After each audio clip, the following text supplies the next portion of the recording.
O tubarão Megalodon percorreu os oceanos, assustando e destruindo tudo em pedaços, muito tempo depois que os dinossauros foram extintos pelo grande meteoro.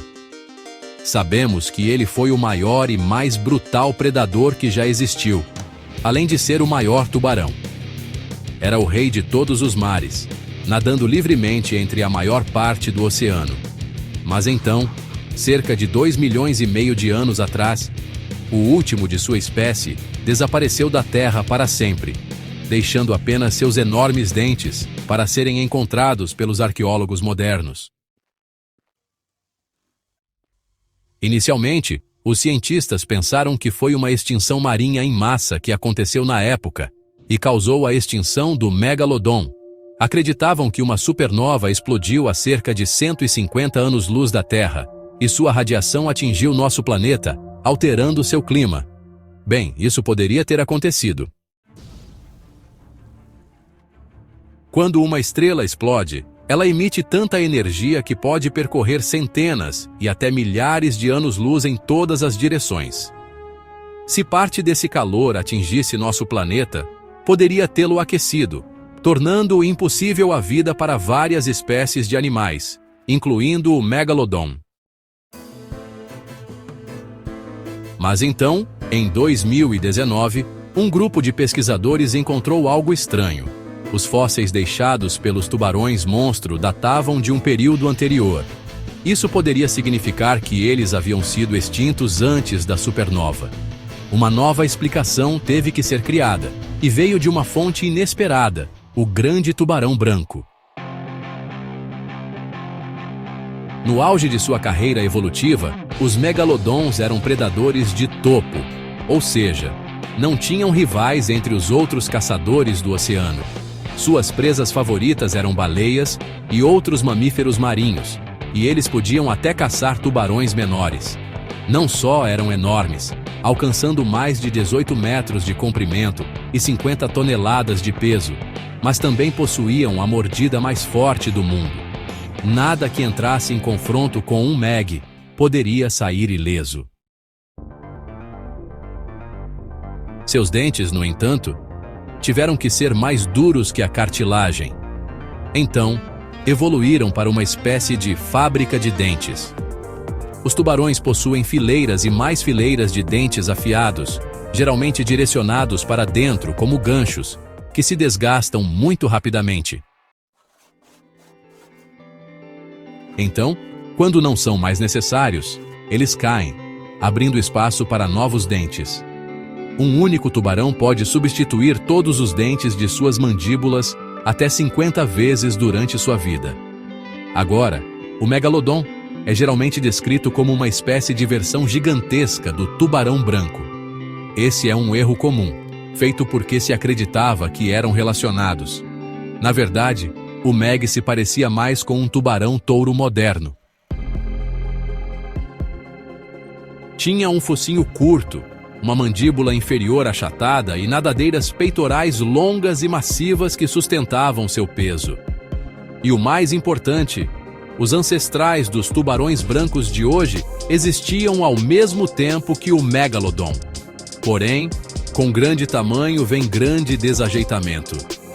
Embora o Meg fosse enorme e poderoso, não era tão ágil quanto os menores e mais rápidos tubarões brancos.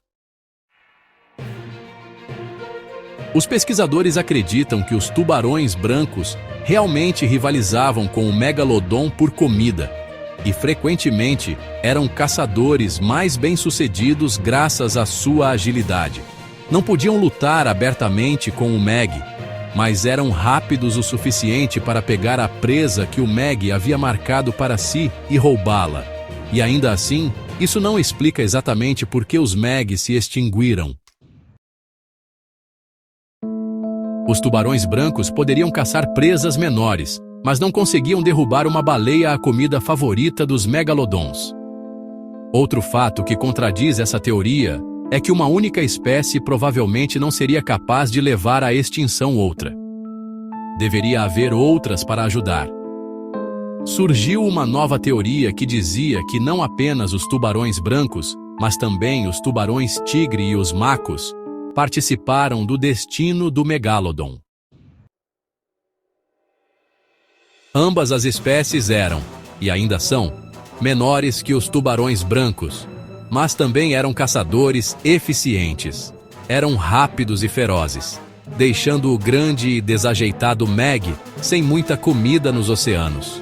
Quando o tubarão-monstro tentava tomar a presa de seus rivais menores, eles simplesmente se dispersavam sem querer brigar com o valentão. E assim aconteceu que a única comida restante para o Megalodon eram baleias e igualmente grandes animais marinhos.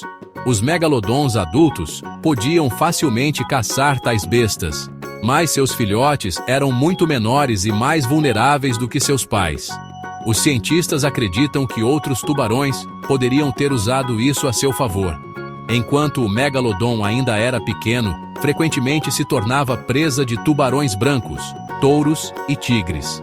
Mesmo então, um tubarão branco poderia alcançar 5,5 metros de comprimento, enquanto um filhote de Megalodon geralmente era metade disso. Às vezes, eles podiam afastar outros predadores, mas certamente nem sempre. Mas, mesmo que não houvesse um confronto aberto entre os jovens megalodons e os tubarões menores, os filhotes de Meg não conseguiriam encontrar comida por conta própria para crescer até a idade adulta. O motivo é o mesmo. A população de outros tubarões estava crescendo, e eles competiam entre si e com os Megs por presas convenientes. Quanto mais tubarões brancos e outros existiam, menos comida restava para os jovens tubarões monstros. Eventualmente, eles simplesmente morreriam de fome. Como se isso não fosse suficiente para o Megalodon deixar de existir, suas grandes guloseimas favoritas, as baleias, começaram a se adaptar às condições climáticas da Terra. O Meg era um tubarão de águas quentes, e era abundante em águas tropicais e subtropicais. Quando evoluíram cerca de 20 milhões de anos atrás, o clima do planeta era bem mais ameno. Tanto as terras quanto os mares eram geralmente mais quentes, e assim, o Meg podia nadar onde quisesse. Ele percorreu as águas do Atlântico Sul e Norte, bem como o Pacífico, e seus dentes foram encontrados até mesmo nos desertos modernos da África. Com o passar dos anos, o clima foi mudando, no entanto. Ficou extremamente frio perto dos polos, e muitos animais marinhos e peixes tiveram que se adaptar a essa mudança de temperatura. O Megalodon, no entanto, não se adaptou. Ele ainda adorava águas quentes. Então permaneceu onde se sentia confortável, com sua área de presença diminuindo.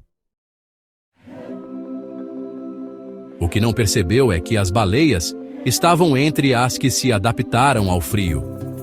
Os grandes mamíferos se deslocaram cada vez mais para o norte, aproveitando o leve frio e a liberdade repentina de seus únicos predadores. O Megalodon não o seguiu. Além disso, cerca de 3 milhões de anos atrás, o planeta entrou em um ciclo climático semelhante ao que temos hoje. As geleiras no norte avançaram até a América do Norte no inverno e recuaram no verão. O krill, comida favorita das baleias de barbatana, teve um boom de crescimento nas colônias nas áreas costeiras. As baleias pegaram a dica e se mudaram para onde a comida estava mais abundante, deixando para trás suas áreas anteriores de habitação. Isso permitiu que elas crescessem em tamanho, pois podiam se alimentar o quanto quisessem sem ser incomodadas. Enquanto isso, vastas regiões estavam absolutamente desprovidas de comida entre as costas.